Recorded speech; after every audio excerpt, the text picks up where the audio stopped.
আমাদেরকে কোর্ট বিল্ডিংয়ে হামলাকারী এই চন্দন তালুকদার, আরে সে তো সরাসরি আওয়ামী লীগের রাজনীতির সাথে জড়িত। সে কিভাবে এরকম একটা সনাতনী সংগঠন দখল করে আছে? যারা ইন্ডিয়াতে পালিয়ে গিয়েছিল তারা এখন আসছে, এসে তাদেরকে জন্মাষ্টমীতে এস্টাবলিশ করা হচ্ছে। সরাসরি কোতোয়ালি থানায় ছাত্রলীগ যুবলীগের যেসব সন্ত্রাসী রয়েছে তাদের, কোতোয়ালি থানায় তাদের নামে মামলা রয়েছে, সেরকম সন্ত্রাসী নিয়ে গিয়ে সাধারণ সনাতনীদের উপর হামলা চালায়। আওয়ামী লীগ করেন, ভালো কথা, ওয়েলকাম, কিন্তু আপনি এটাকে আমাদের ধর্মীয় ব্যানারে একটা রূপ দিবেন, জন্মাষ্টমীর কমিটিতে নিয়ে আসবেন, তাহলে এটা একটা সুদূর প্রসারী পরিকল্পনা।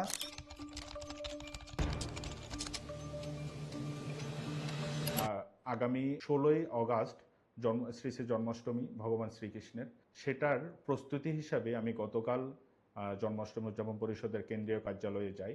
সেখানে যাওয়ার পরে একজন জৈনিক মহিলা আমার সাথে খুব উচ্চবাচ্য করে, আমার সাথে খারাপ ব্যবহার করে, আমাকে যখন গালিগালাজ করছিল, তো আমি কোতোয়ালি থানার ওসিকে ফোন দিই আমার মোবাইল থেকে।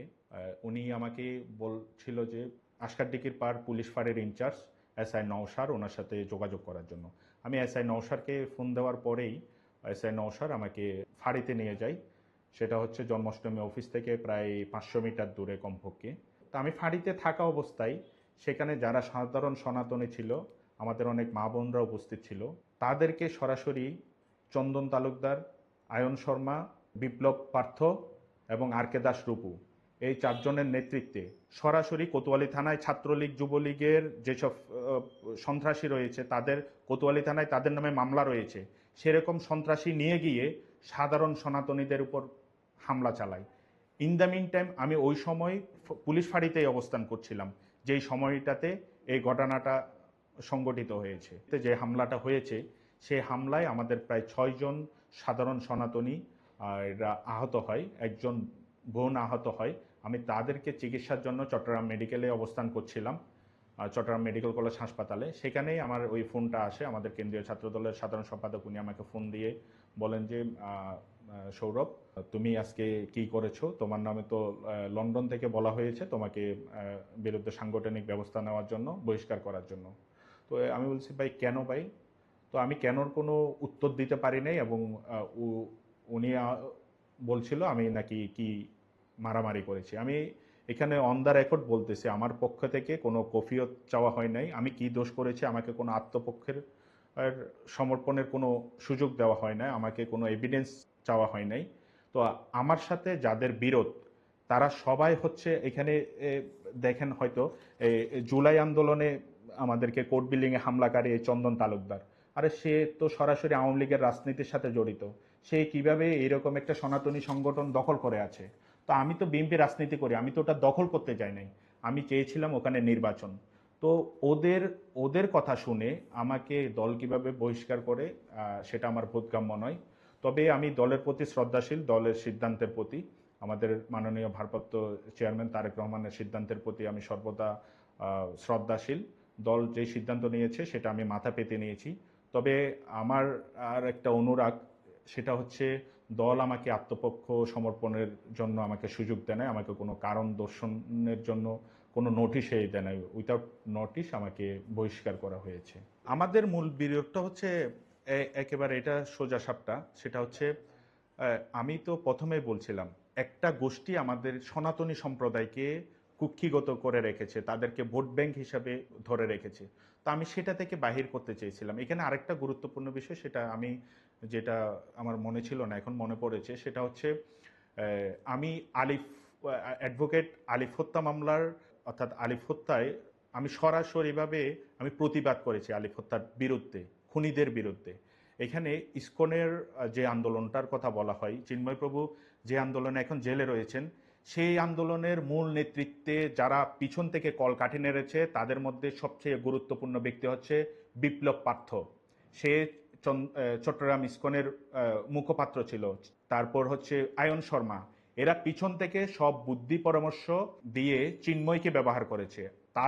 তারা ধরাছোঁয়ার বাইরে আয়ন শর্মা এই বিপ্লব, এই আইনজীবী আলিফ হত্যা মামলার পাশাপাশি সাবঅর্ডিনেট মামলার যেগুলো রয়েছে এগুলোর আসামি, সে এখনো কিভাবে বাইরে আসে জানি না।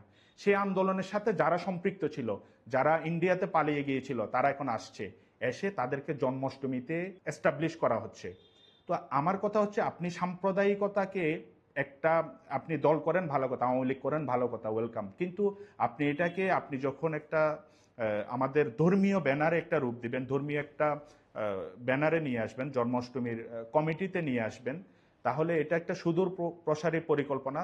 তারা বাংলাদেশকে অস্থিতিশীল করার জন্য যে সংখ্যালঘু নির্যাতনের যেই চিত্রটা দেখিয়ে তারা বাংলাদেশকে অস্থিতিশীল করতে চেয়েছিল, এখন তারা জন্মাষ্টমীতে সবাই ঢুকেছে। এবং এখানে যারা রয়েছে, এখানে অর্থ সম্পাদক রয়েছে, আন্দরকিল্লা ওয়ার্ড আওয়ামী লীগের ভাইস প্রেসিডেন্ট রতন আচার্য রয়েছে, অসিত দত্ত রয়েছে, কেন্দ্রীয় ছাত্রলীগের সম্পাদক, বান্দরবনের রয়েছে কাজল বাবু রয়েছে, উনি বান্দরবন উপজেলা জেলা আওয়ামী লীগের উপদেষ্টা, মিলন শর্মা রয়েছে। মিলন শর্মা হচ্ছে আমাদের ভারপ্রাপ্ত চেয়ারম্যানকে 111-এ অ্যারেস্ট করে যে মাসুদ, জেনারেল মাসুদ, যে আমাদের ভারপ্রাপ্ত চেয়ারম্যানকে নির্যাতন করেছে, সেই তার ব্যবসায়িক পার্টনার হচ্ছে আওয়ামী লীগ ঘরানার যত সব পুলিশের পোস্টিং করতো এই মিলন শর্মা। তাহলে তাদেরকে এই ব্যানারে এনে কি সুরক্ষা দিতে চাচ্ছে?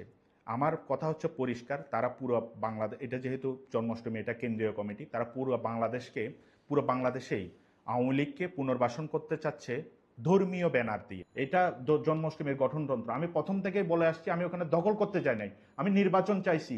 এই গঠনতন্ত্র অনুযায়ী, গঠনতন্ত্রে রয়েছে এক বা একাধিক প্রার্থী থাকলে নির্বাচন হবে। তাহলে নির্বাচন কেন দিলেন না? আমাদের এই 1125 জন ভোটার রয়েছে জন্মাষ্টমীর, আজীবন সদস্য, দাতা সদস্য, আমি সহ।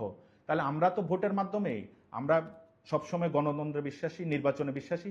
আমি নির্বাচনের মাধ্যমে চেয়েছিলাম যে জন্মাষ্টমীতে নেতৃত্বে আসুক। আমি তো যেই 4 জন লোকের নাম বলেছি, তারা কেউ বিএনপির ঘরানার কেউ নয়।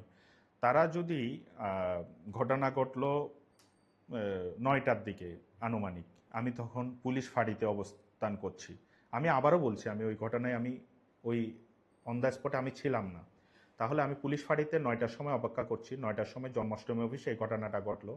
রাত 3টার দিকে দেখি যে আমাকে বহিষ্কার করা হয়েছে।